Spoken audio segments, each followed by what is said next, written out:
talk a lot about this, right? And how did I even get to know about this? Well, if some of you heard my story, you'll know that at some point of my career, I was recruited. They thought I would be a good person on their side.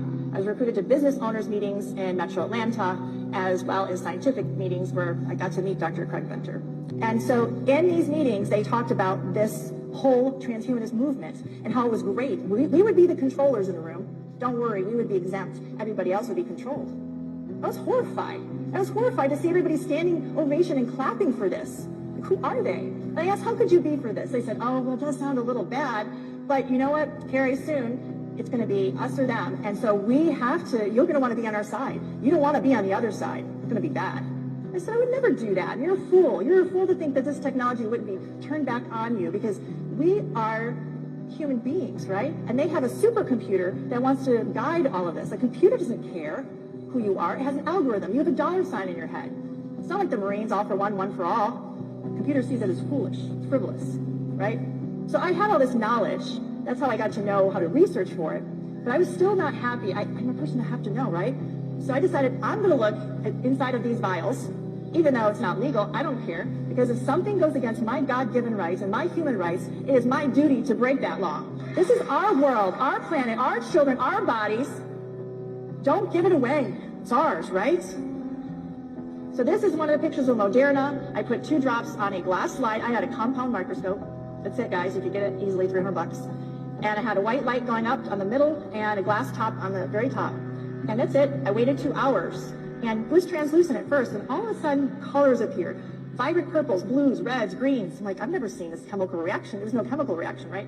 So I ended up finding out all these colors, actually, when they appear under a white light, that's a sign of a superconducting material inside these injections. All the manufacturers have that. What that means, it's proof they're putting an injectable computing system inside every single one of these vials. An injectable computing system. Did they say anything to any of us? No. Also, I saw a lot of metallic flex fragments. I didn't see anything about metal fragments on the ingredient list, again. And these metallic fragments, to me, look a little more exotic. It's not like your typical aluminum, etc., right? This is not nanotechnology. I mean, this is not looking at nanotechnology. This is on a much grander scale. This is crazy. So this picture kind of has been going around, I think. There is self-assembling. This is 2 hours. It's not like 12 hours. 2 hours time. I also saw this thing.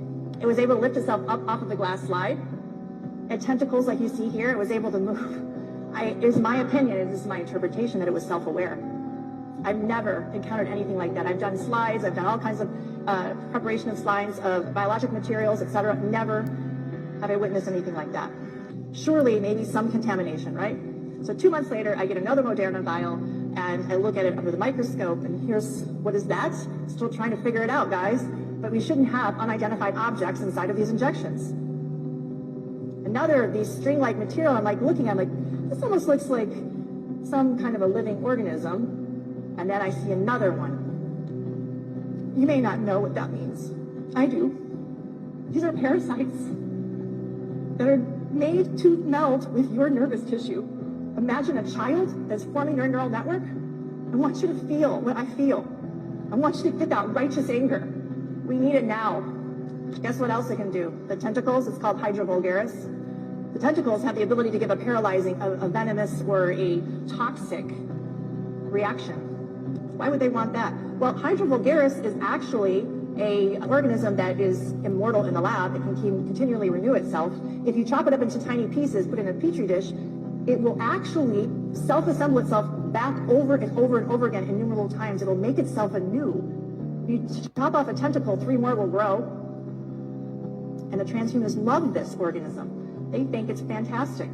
Then we start to see a lot of ring structures in here. Now this one is with the Johnson & Johnson vial. Ring-like structures, what they are is they appear to be delivery systems. So they'll start like this and they get bigger, bigger, bigger. They thin themselves out. A gelatinous material extrudes from it like a hydrogel, okay? And then this was like a bundle of cells growing. What are those cells? We don't know. We need to analyze them. What kind of cells are being injected into people? A crystalline structure, little crystals. Like literally this is like a kitchen sink, dirty kind of experiment going on. These are iridescent silicon-like wafers. If they pile on top of each other, they can make their own circuitry boards. Again, more hydrogel with more of these spheres, these rings. So I saw them in all the manufacturers, all of them. So no one is different than another. I don't care if they come out with a new one, guys. Don't ask me if it's safe to take it. They're all bad. We were looking under the microscope at Pfizer vial. You see a lot of these dark particles. These are like graphene oxide particle material. So what we were witnessing over time under the microscope was something called Tesla phoresis. So what that means is that you can put all these little tiny like beads, let's say, that have the potential to make their own wiring in the body. And what you do is you just have an external magnetic force or another kind of electric force, let's say, or frequency, and they will start to form and coalesce into a string-like spider web all by themselves.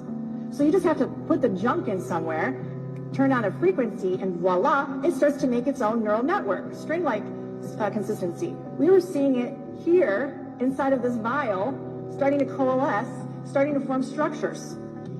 So this is another organism. We see this over and over. This would be like a Polypodium or a Hydra vulgaris organism. Again, we see this over. It's not a mistake. It's in different states, multiple vials, multiple batches, multiple times. There's no mistake. I mean, we could go on and on, parasite after parasite. And let me back up. They appear to be parasites, right? If it looks like a dog, quacks like a dog, walks like a dog, it probably is, right? How is this in the betterment of humanity? I want you to see this guy. This guy is another organism that we saw. This was in a Johnson & Johnson vial. Watch closely the translucent thing that moves around the edge of the ring. Do you see that? The translucent, I thought it was like a larvae, like another life form, but the way it moved was more robotic to me. This could be a nanobot. We don't know. That should not be in any human body injected into our children, our babies, and us. So if you knew what a human nerve cell looked like, a dendrite, it would look just like this. But this isn't from a human, guys. This is from whatever they're injecting inside of you. They're literally, this is my opinion, they're trying to put another kind of nervous system inside of you, but an AI kind, or they're hijacking this parasite to put inside of you. These are my hypotheses. I encourage you to do your own research. And for the people who don't believe me under the microscope, you can get a $300 microscope and you can put the drops on there and you can look and see the pictures too, right?